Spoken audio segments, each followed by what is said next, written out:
कि ये तो मैंने माना दीदी और सुंदरता भरपूर है, और ये तो महिमा राम की जमे हमरा क्या कसूर है।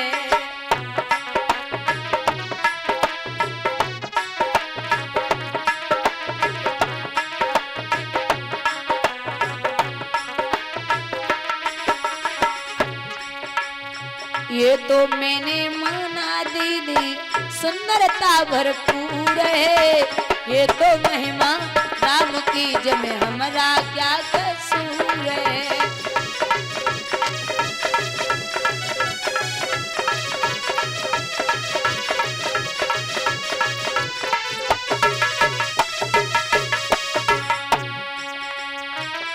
नैन बिना दे सूनी किला जहां जपे तोप न खाई, बालू के महल रुके कब हुआ ना, बिना परहेज की ना दवाई।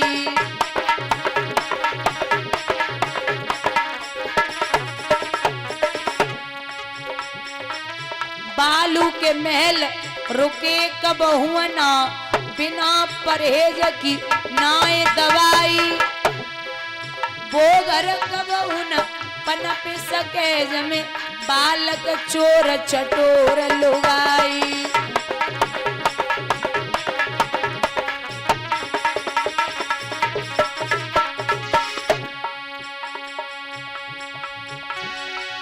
काना दिल के बड़े तुम कठोर निकले, चोरा चोरी चले गए बड़े चोर निकले, चोरा चोरी चले गए बड़े चोर निकले।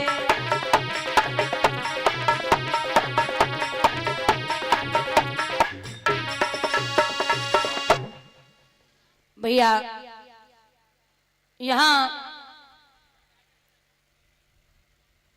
रुक्मणी की माँ ने पिता को बुलाया, रुक्मणी के जो पिता थे, मैया शुद्धमती ने जवाब दियो है कि महाराज बिटिया शादी के योग्य है, और बेटी शादी के योग्य हो।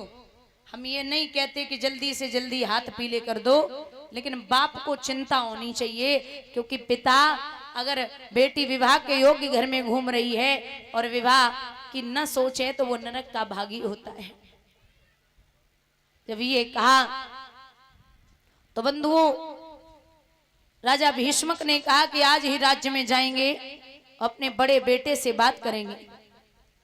राजा राज्य में पहुंचे, रुकुम से कहा कि हे रुकुम, आपकी बहन शादी के योग्य हो रही है। रुकुम बोले तो कोई लड़का देखना है? बोले जी। कोई अच्छा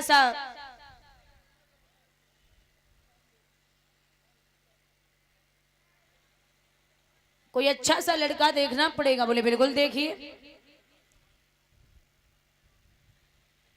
महाराज रुकुम ने जवाब दियो कि हमारी नजर में एक लड़का है। कौन है? चंदेरी का रहने वाला है शिशुपाल। शिशु माने बच्चा और पाल माने पालन करने वाला। ये शिशुपाल और दंतवक्र दो भाई थे। दंतवक्र जो है ये शिशुपाल की मौसी का बेटा था रिश्ते में, और ये पहले जन्म में संतो जय विजय नाम के द्वारपाल थे भगवान विष्णु के। तो सप्तऋषि गए, बोले हमें मिलना है। इन्होंने मना किया, बोले नहीं मिल सकते। दूसरी बार फिर कहा कि मिलना है, बोले नहीं मिल सकते। तीसरी बार फिर कहा कि मिलना है, बोले नहीं मिल सकते। 3 बार मना किया। सप्तऋषियों ने जवाब दिया कि जाओ, 3 बार मना कर रहे हो, मैं श्राप देता हूं कि 3 जन्म राक्षसी योनि में बिताओगे। ये शिशुपाल दंतवक्र तो अंत में आके हुए, पहले हुए हिरणाक्ष हिरण्याकश्यप, फिर हुए रावण और कुंभकर्ण, और फिर हुए हैं शिशुपाल और दंतवक्र। ये शिशुपाल जो है ये भगवान कन्हैया की बुआ का बेटा था रिश्ते में। जब पैदा हुए तो कुंडली दिखवाई गई, उसमें लिखा था कि शिशुपाल की मृत्यु भगवान कृष्ण के यहाँ तो होगी। अब बुआ तो बड़ी परेशान, बोले हमाओ लाला के हाथ न मरेगो। तो भगवान ने मुस्कुराए के जवाब दियो, बुआ आप चिंता ना करो, शिशुपाल अगर हमें 100 गालियां भी देगा तब भी मैं इस पे हाथ नहीं उठाऊंगा। और शिशुपाल इतना बदतमीज है, इतना अजीब है कि भगवान को रोज 100 गालियां देता था। जिस समय यज्ञ हुआ था पांडवों का, उस समय बुलाया गया तो परामर्श लिया गया कि सबसे मेन अतिथि कौन बनेगा। तो पांडवों ने कहा हमारे तो इष्ट हैं भगवान जी, तो भगवान बनेंगे। शिशुपाल कहने लगा वो चोर जिसको 2 पैसे की अकल नहीं है वो अतिथि बनेगा। भगवान खड़े थे, बोले शिशुपाल मान जा, गालियां मत दे। बोले तू चोर है, तू माखन चुरा चुरा के तूने गुजर की, तेरे घर पे खाने को दाने नहीं, इतने अपशब्द बोलता जा रहा। जब 98 हुए, भगवान बोले रुक जा शिशुपाल रुक जा। बोले क्या कर लेगा तू, अरे गाय चराने वाला ग्वाल 2 रोटियां मांग मांग के खाई हैं, जिसने माखन मिश्री खा के गुजर की वो मेरा क्या बिगाड़ लेगा। 99। भगवान बोले रुक जा, गालियां देना बंद कर दे, टोकना बंद कर दे, मैं चक्र सुदर्शन छोड़ दूंगा। बोले तू क्या कुछ नहीं कर पाएगा, कुछ भी नहीं कर पाएगा। भगवान बोले रुक जा, 100 होने वाली हैं, 100 छोड़ो। बढ़ता चला गया। भगवान ने सुदर्शन चक्र छोड़ा और सिर काट के रख दिया। ये वो समय था जो अंगुली कटी थी भगवान की, उसी समय सुदर्शन चक्र छोड़ा था। तो तभी द्रौपदी ने अपनी साड़ी फाड़ करके भगवान की उंगली में बांधी थी। बोलिए गोविंद भगवान की। दादा ये शिशुपाल जो है भगवान को रोज सुनाता था, तो बुआ से कह दिया कि आप चिंता ना करो, मैं इसको नहीं मारूंगा जब तक 100 के पार नहीं होगा। बुआ बोली हमारे लाला को कौन सी बीमारी है जो तुम्हें गालियां देगो, हम मना कर देंगे। अब बार बार समझाते हुए यहां भीष्मक ने कहा कि हमारी नजर में एक लड़का है। कौन है? चंदेरी का रहने वाला शिशुपाल आपकी नजर में है, और हमारी नजर में द्वारिकाधीश भगवान श्री कृष्ण। दाती का पीस के रकम कहने लगा, जुबान संभाल के बात करिए, क्या कह रहे हो? अरे वो माखन चोर जिसके खाने को दाने नहीं, कहां पैदा हुआ, कहां पला बड़ा, कहां जाके रहा, उसके साथ में अपनी बहन दूंगा। खुद तो खुश नहीं है, बहन को क्या खुश रखेगा। और सुनो मेरे सामने अरे बबूला ये चाले नहीं चल पाएंगी,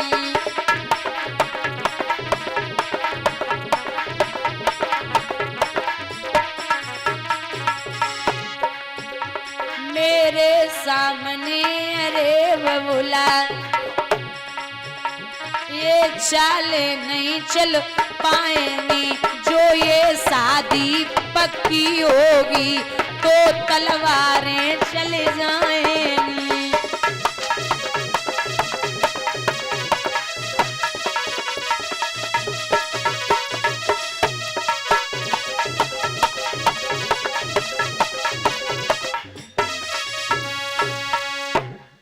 ये विवाह नहीं होगा। रुक्मिणी ने सुना कि मेरे पिता की नहीं चल रही भाइयों के आगे, तो हाथ जोड़ के रुक्मिणी भगवान को याद करके बोली, कान्हा अगर आज तुम ना आए ना तो हमारे 2 पैसा की है जावेगी। अच्छा संत बैठे, कृष्ण भक्त और राम भक्त। रुक्मिणी है कृष्ण की भक्त, और कृष्ण भक्तों में और राम भक्तों में शुरू से ही मीठी मीठी लड़ाइयां होती आई। सूरदास जो है ना ये कृष्ण के भक्त हैं, और बाबा तुलसीदास जी ये राम के भक्त हैं। तुलसी बाबा रोज कहते थे कि वो चोर है, वो चोर की पूजा न करो, जन माखन चुराए चुराए खाओ, वो तुम्हारी का गुजर करेगो। लेकिन ये नहीं मानते थे। एक दिन इतना क्रोध आयो, सूरदास बोले तुम्हारी रोज रोज की है गई, आज एक काम करो बड़ी सी तराजू मंगाओ, और बस तराजू में हम अपने गोपाल जी को लेके बैठे और तुम अपने राम जी को लेके बैठो। जौन सी तराजू को पलड़ा भारी होवे आज से बाई की पूजा होवे।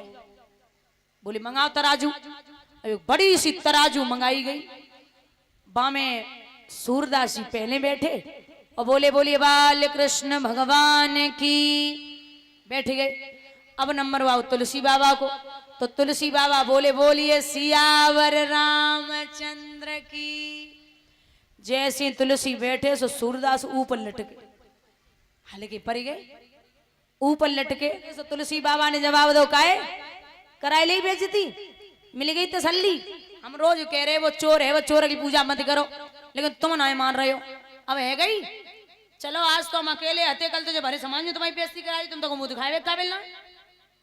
सूरदास बोले बात तो ठीक है, बेइज्जती तो है गई, सो लड्डू गोपाल को झोली में डालो और लेके चले। तो ऐसा विद्वान कहते हैं कि हर शाम बाबा सूरदास जी को बाल कृष्ण रूप में प्रभु दर्शन दिया करते थे। अब बाबा से भगवान तो बराबर बोल रहे, लेकिन बाबा नहीं बोल रहे। अब भगवान बोले बाबा हमारी बात तो सुनो, सुनाई बोले। बोले बाबा हमारी बात तो सुनो, सुनाई बोले। बोले सुन तो ले। सूरदास बोले चुपचाप है जाओ, तुमने हमारी बेइज्जती करा दी आज। अब कल आज तुलसी अकेले हते, कल तो तुम्हारे समाज में हमारी बेइज्जती करा दी, हम तो मुंह दिखावे काबिल ना। अरे भगवान बोले अब सुन लियो, पहले जब बताओ तुम जब तराजू में बैठे तो तुमने क्या कहा था? बोले हमने कहा था बाल कृष्ण भगवान की जय। और तुलसी बाबा बैठे उन्होंने क्या कहा था? बोले उन्होंने कहा था सियावर रामचंद्र की जय। तो बोले सीता राम और तुलसीदास कितने आ गए? 3। और बाल कृष्ण तुम 1.5 ही तो है। अगर तुम कह देते राधा कृष्ण भगवान की जय तो 3 इधर होते और 3 इधर होते। अब जामे मेरी क्या गलती है? तुमने जरूप में हमें बुलाओ, हमने बरूप में तुम्हें दर्शन दे। अरे सूरदास बोले चक्कर पड़ेगा, गलती तो मेरी है। अब बोले जाओ दोबारा फिर जाओ और तुलसी से कहियो पहले नाप तोल में गड़बड़ होगी, दोबारा फिर हुई। सो फिर चले, सो तुलसी बाबा के सामने पहुंचे। बोले सुनो पहले नाप तोल में गड़बड़ है गई, दोबारा फिर हो बेगी। तुलसी बाबा मुस्कुराए के बोले वो चोर सुझ कह दियो कि हमारे दरबार में एक ही बार नाप तोल होते, दोबारा ना होते। सो मुंह लटकाए के चले। जैसे ही मुंह लटकाए के चले सो तुलसी बाबा ने गले से लगायो और जवाब दियो कि हे सूरदास जी, राम और कृष्ण में कुछ भी नहीं बटा, वो भी विष्णु के अवतार हैं और ये भी विष्णु के ही अवतार हैं। तुम्हें जाके पूजा जैसे करनी होवे वैसे करो। अब रुक्मणी ठहरी भगवान की भक्त, सो भगवान को याद करके बोली कान्हा हमें कछु ज्यादा ना चाहिए, एक बात सुन लियो। जिन्हें दाम प्यारे उन्हें दाम दे दो, जिन्हें दाम प्यारे उन्हें दाम दे दो।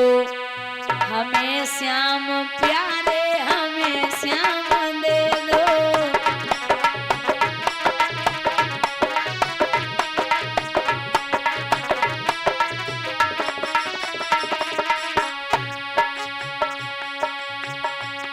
ये जीवन अधूरा मेरे श्याम बिन है, ये जीवन अधूरा मेरे श्याम बिन है। किसी एक उलझन में हर एक दिन है।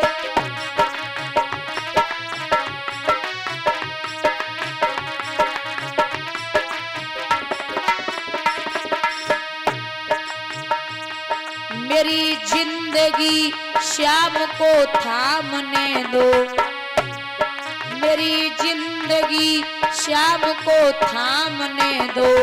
जिन्हें दाम प्यारे उन्हें दाम दे दो।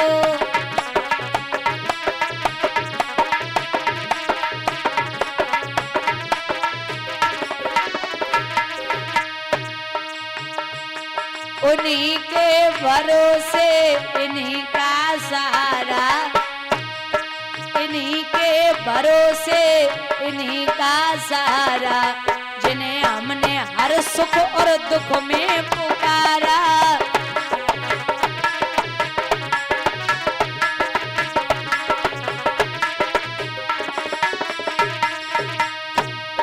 मेरी हर परीक्षा का परिणाम दे दो, मेरी हर परीक्षा का परिणाम दे दो। जिन्हें दाम प्यारे उन्हें दाम